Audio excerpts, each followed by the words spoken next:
नमस्कार, मैं प्रत्युष शर्मा और आप देख रहे हैं CTV7 न्यूज़ की खबरें। शुरू करते हैं प्रादेशिक खबरों से। मुख्यमंत्री भूपेश बघेल के हाथों आज मोर माटी ऐप की लॉन्चिंग हुई है। हम आपको बता दें कि इसमें छत्तीसगढ़ी भाषा संस्कृति को आगे बढ़ाने की बात कही जा रही है।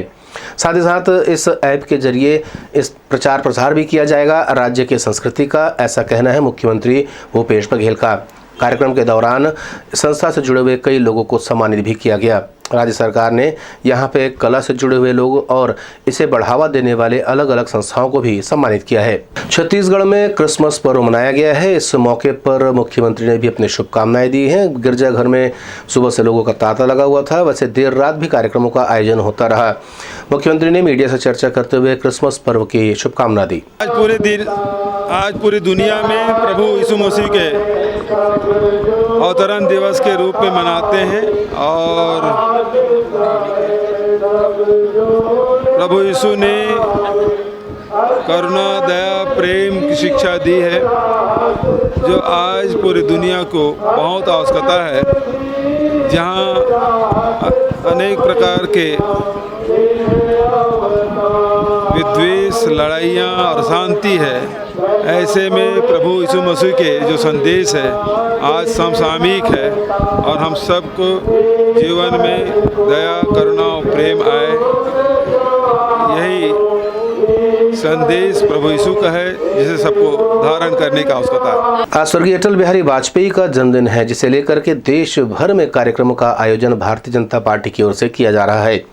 छत्तीसगढ़ के लिए अटल बिहारी वाजपेयी का नाम इसलिए भी महत्वपूर्ण हो जाता है क्योंकि छत्तीसगढ़ के गठन की प्रमुख भूमिका अटल बिहारी वाजपेयी के हाथों संपन्न हुई थी।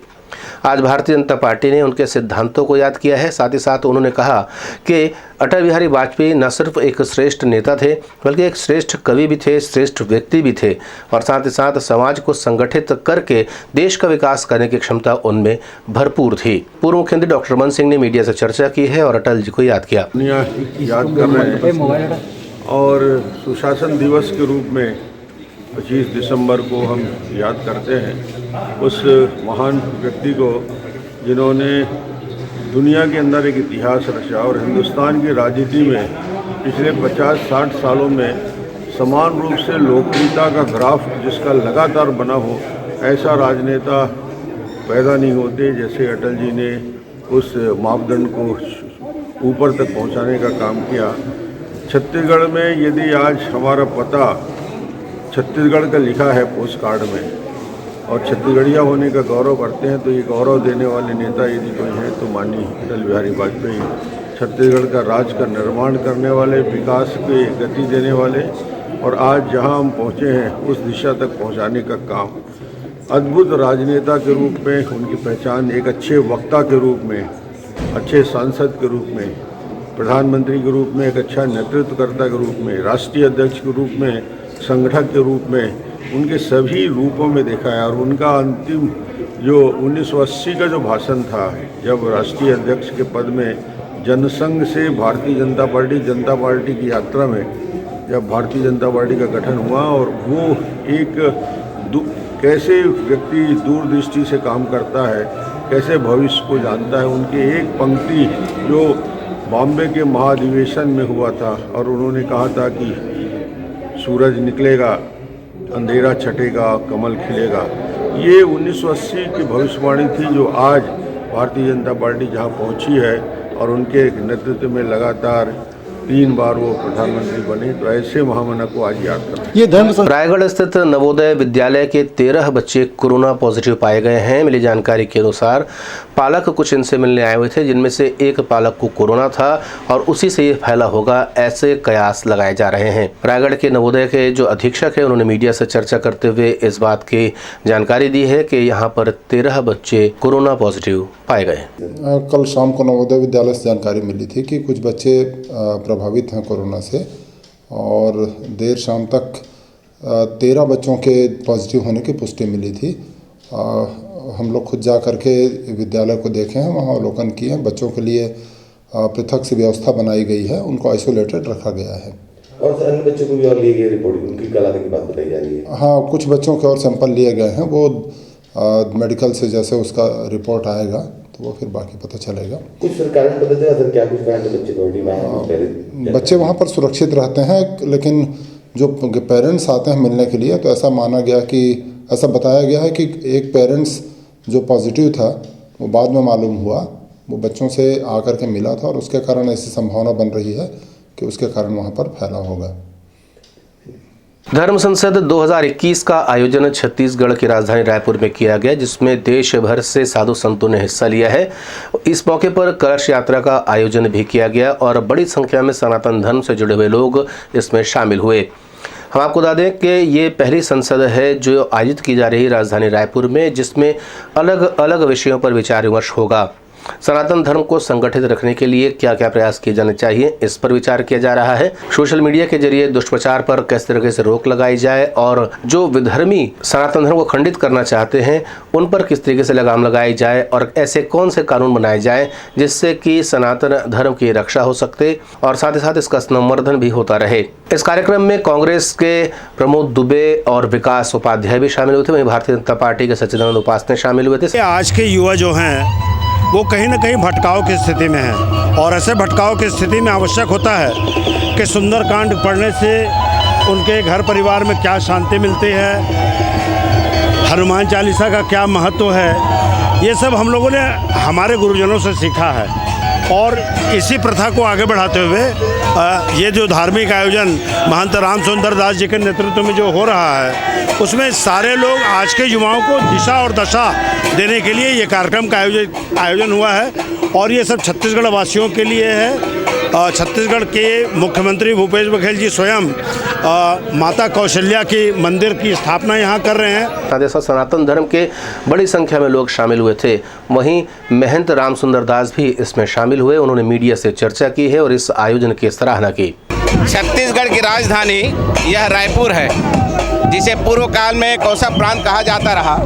माता कौशल्या का यह जन्मभूमि है। यह प्रदेश भगवान राघवेंद्र सरकार का ननिहाल होने गौरव प्राप्त है। इस प्रदेश को छत्तीसगढ़ की राजधानी रायपुर में यह 2 दिवसीय धर्म संसद का आयोजन किया गया है, जिसे भारतीय संस्कृति सनातन धर्म को जन जन तक पहुँचाने के विषय में हमारे भारत और विभिन्न प्रांतों जो धर्माचार्य आए हैं, विद्वतगण आए हैं, वो सब इसमें चर्चा करेंगे। भारतीय संस्कृति को जन जन तक कैसे पहुंचाया जाए, जो भारतीय से सनातन धर्म जो विशेषता है उसको जन जन तक पहुंचाने के लिए बात की जाएगी। महुआ स्थित ममता अस्पताल को लेकर के आक्रोश बढ़ता जा रहा है। क्षेत्र के लोगों ने एक दिन पूर्व यहां पर प्रदर्शन भी किया और उस वक्त जोन क्रमांक 9 के आयुक्त भी मौके पर पहुंच गए। मिली जानकारी के अनुसार ममता अस्पताल के द्वारा एक पाइप के जरिए अस्पताल का पानी नाले में डाला जा रहा है, जो कि रिस कर तालाब में चला जाता है। क्षेत्रवासियों का कहना है कि इस तालाब का उपयोग निस्तारी के लिए किया जाता है और अब जबकि ये महामारी का दौर है, ऐसे में अस्पताल से निकलने वाला दूषित पानी तालाब को प्रदूषित कर सकता है और इससे कई तरह की बीमारियां फैल सकती हैं। इस बात को लेकर के उन्होंने एक दिन पहले प्रदर्शन भी किया था। उन्होंने मीडिया से चर्चा करते हुए अपनी तकलीफें बताई हैं। कि भविष्य में यहाँ पर पूरे गांव के आसपास में एक ही तालाब है जो कई सालों से है। अगर इसमें होगा तो दिक्कत होगा। तो वहाँ पर पाइपलाइन जब हम लोग किए तो उसमें मना किए, तो हमको बोले कि अभी रहने दो, फिर 2 दिन के बाद करेंगे। हमारे इसका फिर भी मना किए। उसके बाद हमारे ऊपर हमारे एक अध्यक्ष जो है समिति के, क्या नाम उनका बाला साहू जी नाम है, उसके नाम से आवेदन दिया गया है। उसके बाद हम लोग फिर इसके बाद जो ये नाली जो दिख रही है, इसमें का पानी सीधा सीधा तालाब में आ रहा था। उसका जो पानी है वो सैंपल के लिए कल हम लोग के पास से इस चीज जोन कमिश्नर भी सामने में थे, उससे बहस भी हुई है। वहीं पार्षद प्रतिनिधि का कहना है कि जो नाली के लिए पाइपलाइन बिछाई गई है वह निगम की भूमि के अंतर्गत लगाई गई है, जिसकी शिकायत वो इसके पूर्व भी नगर निगम में कर चुके हैं, लेकिन कोई कार्यवाही अब तक नहीं हुई है। अस्पताल प्रशासन ने गलती की है। यहाँ पे गलती ये की है कि वहाँ पे प्राइवेट जमीन तो है नहीं है, वो शासकीय भूमि है और शासकीय भूमि से अस्पताल प्रशासन ने यहाँ पे पाइप डाल दिया है। ठीक है, जिसके लिए हमने मना भी किया था। क्षेत्रीय पार्षद प्रतिनिधि होने के नाते मैंने मना भी किया था। लास्ट टाइम डॉक्टर से भी बात हुआ था, जोन अधिकारियों से भी मेरा बात हुआ था, है ना। और बड़ा नाली है, अच्छी बात है, बड़ा नाली में पानी कोई भी डाल सकता है, लेकिन इन्हों पाइप डाला है यहाँ से प्राइवेट प्रॉपर्टी में। प्राइवेट प्रॉपर्टी नहीं है क्योंकि शासकीय प्रॉपर्टी में आपने पाइप डाला है। भाई अगर हमारा घर कहीं पर होता है तो अगर किसी का प्राइवेट प्लाट आता है तो वहाँ पर अपन नाली का पाइप तो नहीं डाल सकते, तो भाई सरकारी संपत्ति में भी आप नहीं डाल सकते पाइप। ये हमने रोक लगाया था लास्ट टाइम, फिर निगम के अधिकारियों ने वहाँ पे चर्चा की हॉस्पिटल से, क्या हुआ वो उन्हीं लोग जानेंगे।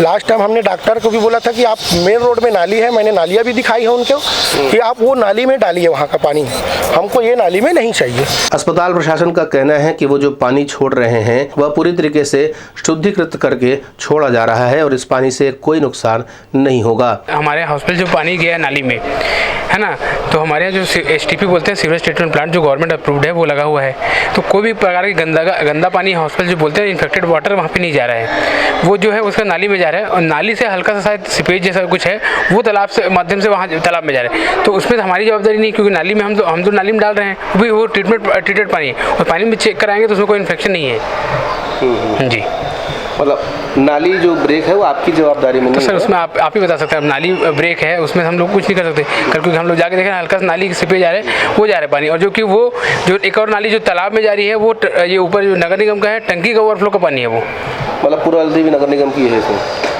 मैं ऐसा नहीं बोलना चाहूँगा सर, क्योंकि हमारा जितना जिम्मेदारी था हमारा पानी जो है वहाँ तक जा रहा है। वही जब इस मामले को लेकर के जोन आयुक्त संतोष पांडे से चर्चा की गई तो उनका कहना था कि अस्पताल की ओर से जो पानी निकल रहा है वो शुद्ध है और इससे किसी को कोई नुकसान नहीं होगा। उनके हॉस्पिटल में जाकर निरीक्षण किया तो वो जो पानी है वो उनके फायर टैंक का ओवरफ्लो का पानी जोड़ा गया है, कोई गंदा पानी नहीं जा रहा है नाले में।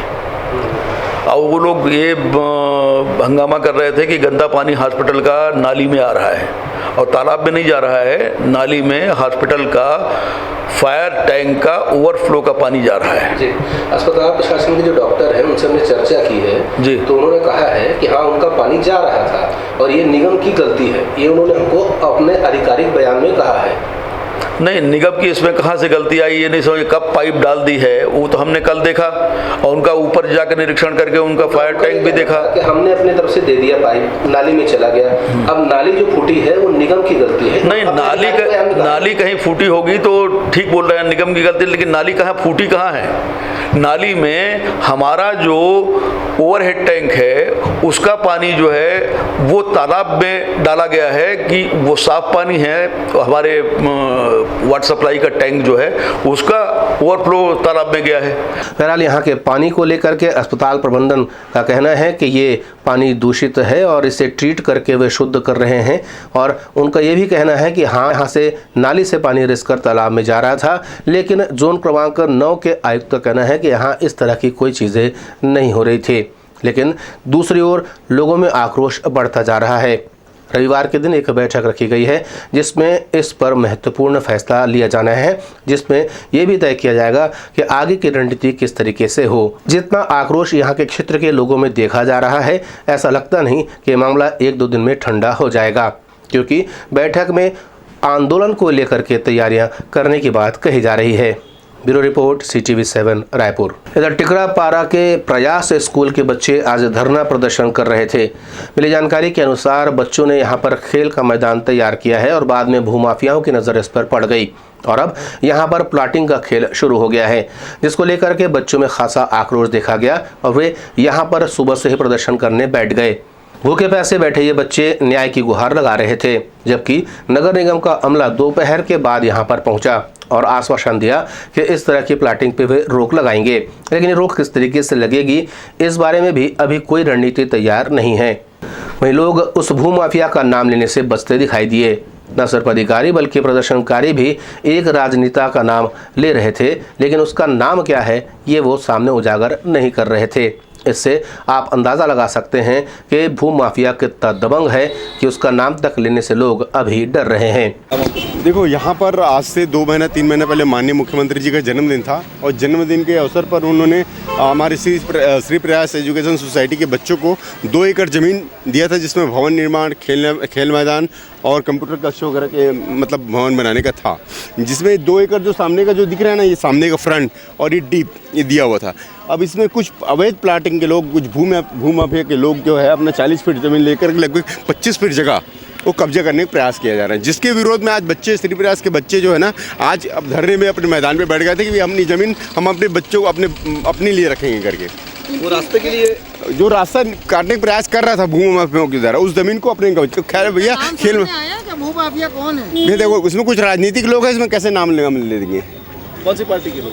भाई उसमें कैसे बोलेंगे कि भाई कौन से पार्टी के लोग हैं? राजनीतिक पार्टी का आरोप लगा रहे हैं। भाई राजनीतिक पार्टी स्वाभाविक सी बात है, अवैध प्लाटिंग कर रहे हैं उन लोग, तो भू माफिया के लोग आप जानते हो। यहाँ पर अभी प्रदेश में मालूम कितने सारे भू माफिया घूम रहे हैं, जान रहे हैं, मीडिया तो अच्छे से जानती है। आप नाम बताइए ना। नहीं देखो, नाम हम कैसे लेंगे? नाम लेंगे फिर आप बोलेंगे साक्षी दीजिए करके, नाम नहीं ले सकते। मैंने आरोप लगाया अवैध प्लाटिंग हो रहा है, अवैध प्लाटिंग भू माफिया के लोग हैं, है ना। यहाँ पर लगातार हमारे बच्चों के श्री प्रयास की जो भूमि है 2 एकड़ आवंटित किया गया है, जिसको कब्जा करने का प्रयास किया जा रहा है। रायपुर से भीमराव की रिपोर्ट। CTV7 की खबरों में फिलहाल इतना ही। नए समाचारों के साथ आपसे फिर होगी मुलाकात, तब तक दे मुझे अनुमति। नमस्कार।